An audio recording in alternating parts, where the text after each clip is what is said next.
মনকে বুঝাইবেন, হে মন, ভোর 4টা বাজে যদি আমার মৃত্যু হয়ে গেল, কয়টা বাজে?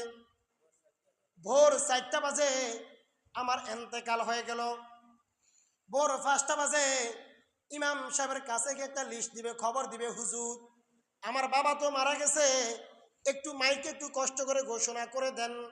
ইমাম সাহেব মাইকে ঘোষণা করে দিল। ভোর 8টা বাজে তাকে শেষ গোসল করার জন্য সবাই প্রস্তুত হয়ে গেল।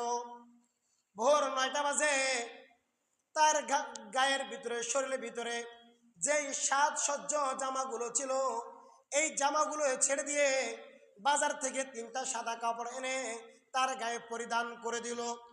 জোহরের যখন আজান দিল, আজানের পরে তার বাড়ি থেকে, যে তার দালাল কোটা আলিশান, এটা তার একটা বাড়ি ছিল, ওই বাড়ি থেকে 4জন মানুষ খাটিয়ার ভিতরে শোয়ায়ে তাকে মসজিদের সামনে বারান্দা নিয়ে আসে।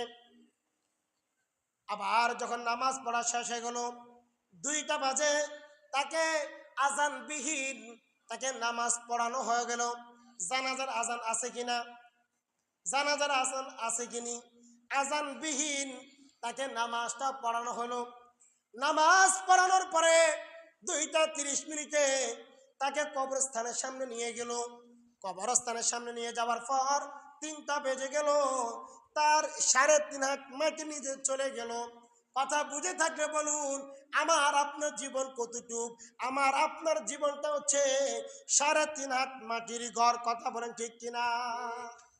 মনকে বুঝাইবেন এরকম ভাবে, রাত্রে ঘুমাইতে গেলে মনকে বুঝাইবেন, আমি তো এখন মরে গেছি, কিছুক্ষণ পরে আমার জন্য বাঁশ কাটা আরম্ভ হয়ে যাবে, আমাকে তো কবরের ভিতরে রেখে দিয়েছে, আমার এখন কি অবস্থা? যে ব্যক্তি নেক আমল নিয়ে আসতে পারবে, ওই ব্যক্তির জন্য কবরটা নূর হয়ে যাবে, সুবহানাল্লাহ।